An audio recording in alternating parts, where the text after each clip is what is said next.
Oh, viewers, we're hitting what seems to be our yearly routine of really, really poor results. And I'm slightly concerned that slowly but surely we are throwing away all the progress that we've made earlier on in the year. So we need to figure it out, or it's gonna be more playoffs. So both of us don't want that.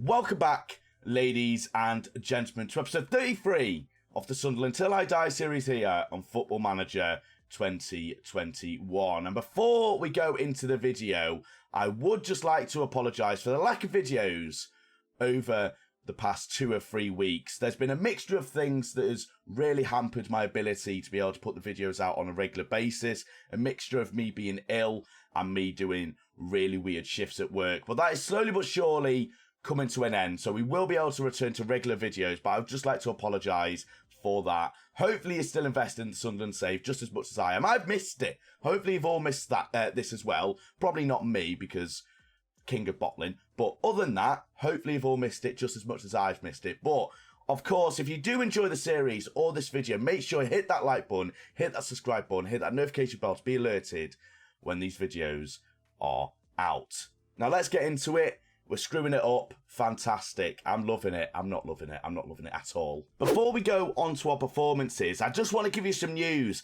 Not Ian Beale. John Beale. He's finally arrived and he is our new head of youth development. I'm ecstatic. I'm really excited. Unfortunately, we are going to have to wait. I think it's till middle of December until we see what sort of youth intake, Mr. John Beale here is going to give us. Hopefully it'll be something spectacular, but we're gonna have to wait till March until we actually see what he gives us.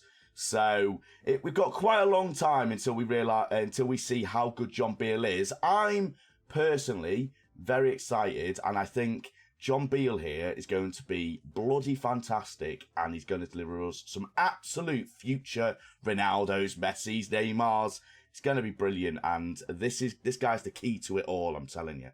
Other than John Beale joining, there is some other big news that is potentially on the horizon for me and Sunderland, and that is there are slight rumours going around that a certain club in League One could be getting taken over. Could you guess who? Can you guess, viewers? Can you bloody guess? I mean, if you didn't get it right, then I don't really know what to say. Obviously, it's us. Obviously, it's Sunderland. Come on, what other club would it be?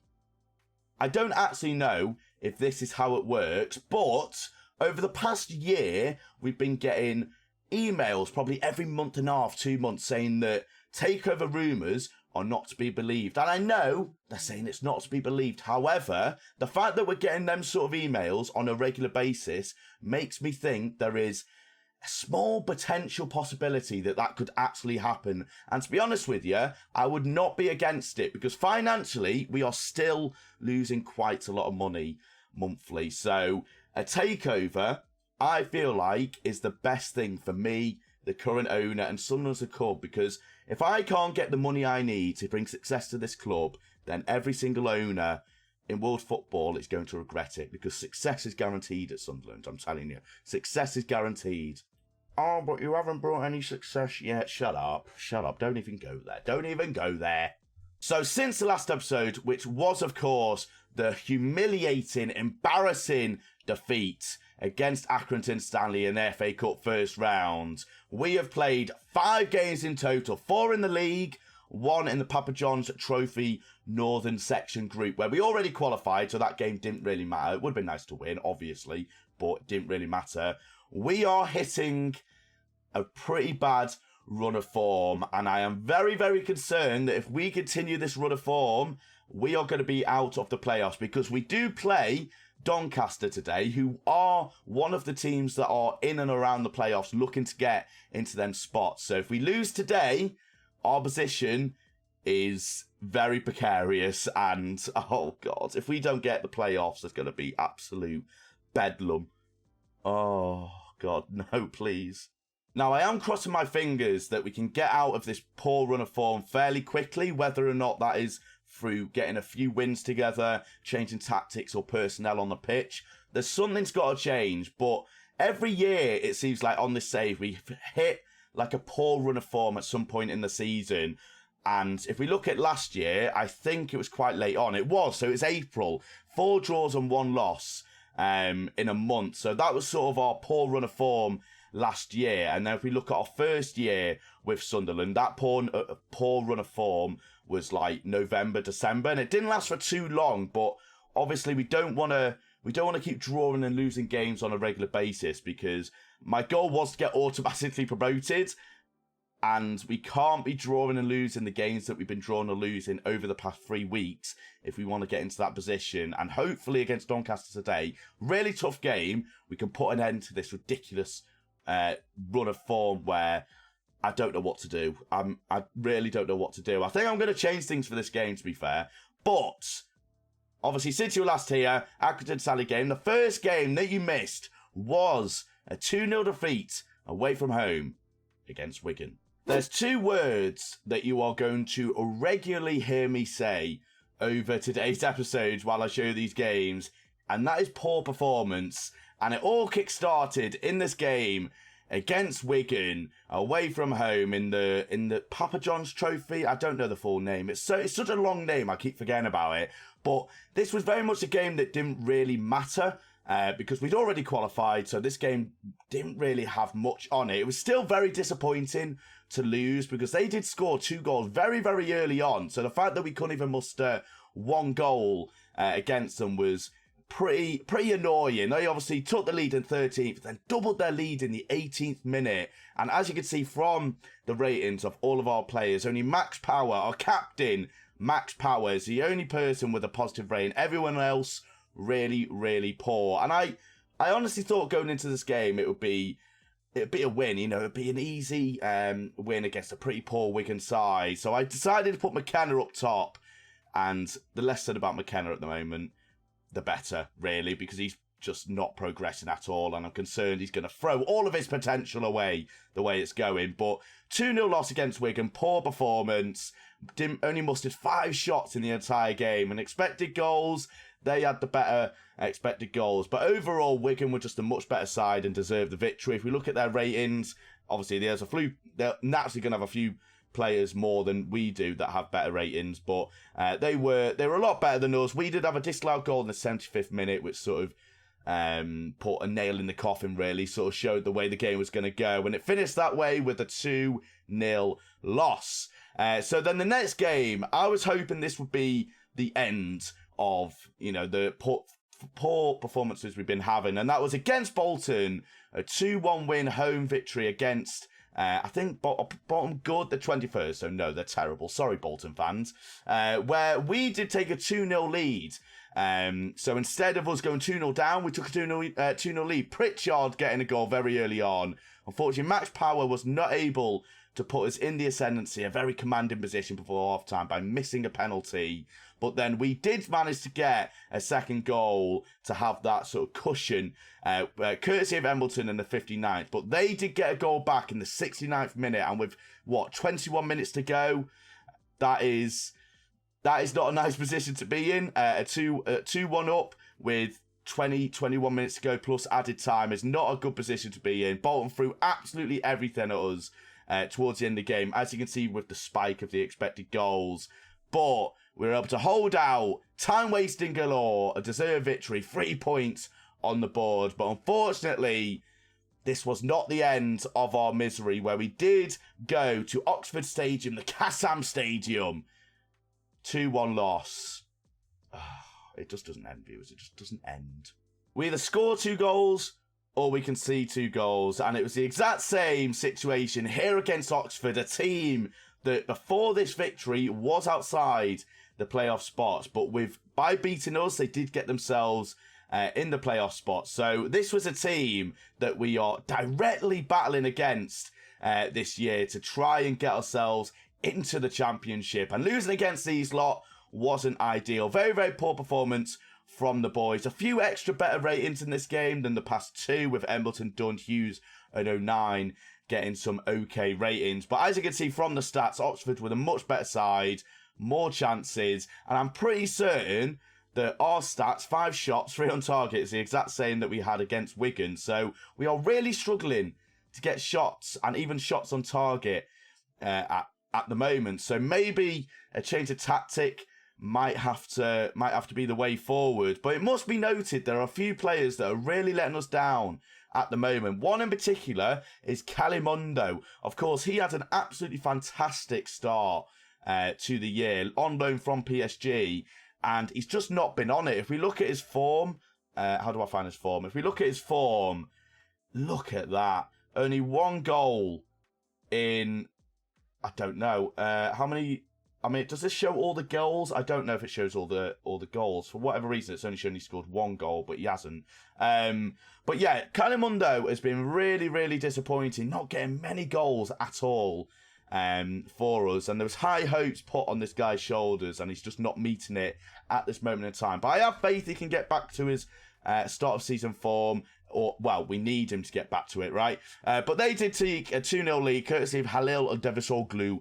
We then pulled a goal back in the 76th minute through Josh Harrop, who then immediately got injured. So, you know, fantastic news there. Then we did have a 0-0 draw against MK Dons. And once again, I don't know how good MK Dons are. They're not great. They're 17th in the league, and we weren't able to get a victory in a game that we probably did deserve to win based on the stats. As you can see, more shots, but only 2 on target out of 14. Very, very poor return there. And another poor performance for likes of Calimundo, Batista Meir, Pritchard.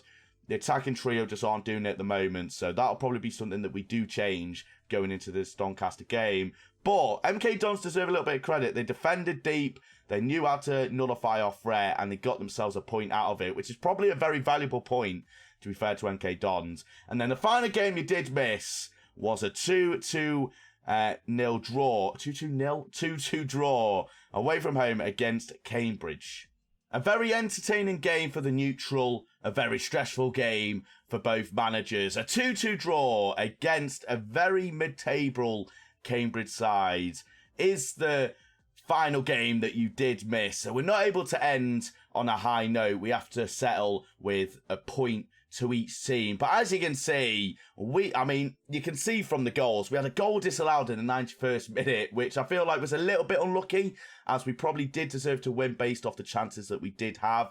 There wasn't very many shots in game, but we did have better and more chances in the actual match engine, you know, the key highlights thing. We had more chances. Unfortunately, we weren't able to convert, but thankfully Calimundo got himself on the score sheet. But it had to take us going 1-0 down courtesy of Mullin before he decided to turn up. We then took a 2-1 lead just before half-time. A very nice thing to do as you're going into half-time. Courtesy of Dobson. But they did have a transformer on their side. Michael Bay is on the side of Cambridge United, ladies and gentlemen. Ironside scored against us. Unfortunately, I wasn't able to call on Optimus Prime or Bumblebee to nullify Ironside's threat. But I'll take a point at this. I'll take a point. As annoying as it is to admit it, I just didn't want to lose against Cambridge United here. That would have been absolutely disastrous. And somehow, with all them disappointing results, we are in the playoff spot, 6 points away from 7th place, who we are playing today. So at the end of this episode, that 6-point gap could be half to 3. So not a very nice position to be in. But if we do win, we do keep pace on the likes of Crewe and Bristol Rovers. Bristol Rovers, who are currently occupying the automatic spot. Peterborough are still unbeaten with a 30-goal difference. They are running away, and they could very easily become the quickest title winner in League One. I don't know who currently holds that record, but the way they're going, they could potentially be champions by end of January, February if they continue winning and stay unbeaten. But all eyes are on us today against Doncaster, away from home. And we need to figure something out, as I've just realised my squad is absolutely shattered. The game's tomorrow. We're going to go to tomorrow. I'm going to rest my players, and then we're going to have to figure out something on personnel that we are going to trust going into this very, very important match. Okay, so we are into the day of the game, and to be expected, I have had to rotate a few players round purely based off the fact that we need to get a result today, but also because we were suffering from a few fitness and injury issues. So, going into today's game, this is going to be your lineup. We're going to have Lee Burge in goal, Luke O'Nien, Sam Hughes and Jimmy Dunn, and Matt Sunday as your back four. Josh Gowan and Jordan Rossiter coming into the side, and George Dobson occupying your midfield trio. And then a different attacking force of Carl Winchester, Alex Pritchard and Fraser McKenna, Calamundo and Batista coming out the side, hopefully reigniting the fire of Calamundo that did occupy him earlier on the year. Hopefully this will give him a little bit of a kick up the arse to say, right, you need to score, otherwise you're not being in the side. Then again, Fraser McKenna has been pretty poor this year as well, so it's like it's basically a like for like, except performances-wise, they've both been pretty woeful. And quickly realising that the lineup that is going to be going out today isn't entirely great, we are going to keep Calamundo on the bench just in case we need to throw players forwards. But to say that I'm confident, I would be lying. I'm not going to lie to viewers. I'm absolutely not terrified, but I'm really, really concerned that we're just not going to do anything because, I don't know, I just feel like Doncaster Rovers' team is a lot better than us. No players here that we necessarily recognise. Daniel Moss, was he at Liverpool? I feel like he might have been. John Bostock, I recognise him from Sheffield United, I think it is. But other than that, no players here that no other players that I recognise. Right, individually, we need some big performances from our big dogs here. Jordan Rossiter especially. If he can get on the ball, create something out of nothing, the rest of the team I feel like will follow and will have an overall good team performance. But I think the likes of Jordan Rossiter, Alex Pritchard are the two main players today that are going to have to create something out of nothing, and away from home it's not going to be easy. Right, ladies and gentlemen, here we go. The stands are packed. Come on, boys. Now, of course, with a pretty makeshift rotated squad, it's going to be interesting to see how the boys sort of gel together. A lot of them haven't played with each other this season on a regular basis, so I'll be quite curious to see, obviously apart from our defence, who's been pretty much a mainstay throughout the entire year. Now, it looks like Doncaster are going to have a chance here, and it was a decent cross in and a very ambitious effort there from Pasley. From outside the box, I think it was never really troubling Burge, our goalkeeper. Now, I don't really know what to expect. Now, I am concerned here that a lot of the chances are initially falling to Doncaster. We're struggling. It's a good interception from 9 here with I do not know what Dobson's done there. He's just literally hit it across the pitch and basically hoped for the best. And unfortunately, it's not really worked there, Dobson, has it? It hasn't really worked at all. We might have to change something quite early on. 32 minutes. I say that. McKenna. It's very against the run of play. McKenna, he can make himself a hero. We criticised him, viewers. We bloody criticised him. But when he's needed, he's like, what is it? I think I've made this reference before. It's like Batman.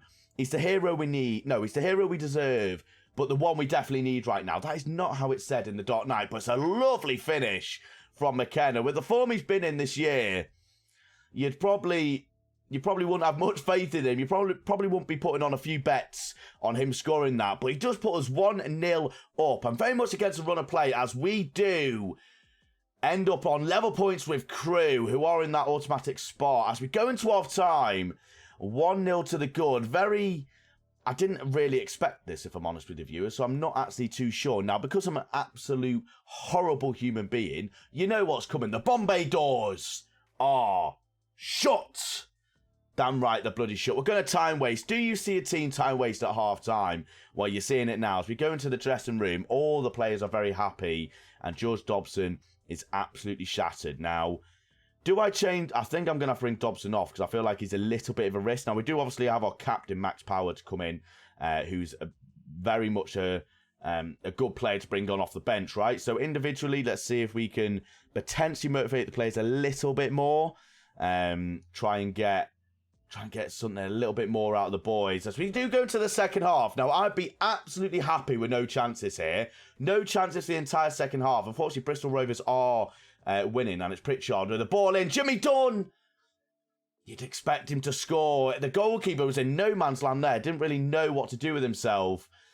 And that was a perfect opportunity to put us 2-0 up in a game that is definitely not sealed, as it seems that we are starting to get a little bit more of the ball. I'm assuming that momentum is very much on our side. Pritchard here. It's a lovely ball to Olusunde. He's going to get there. He does. It's a first time cross.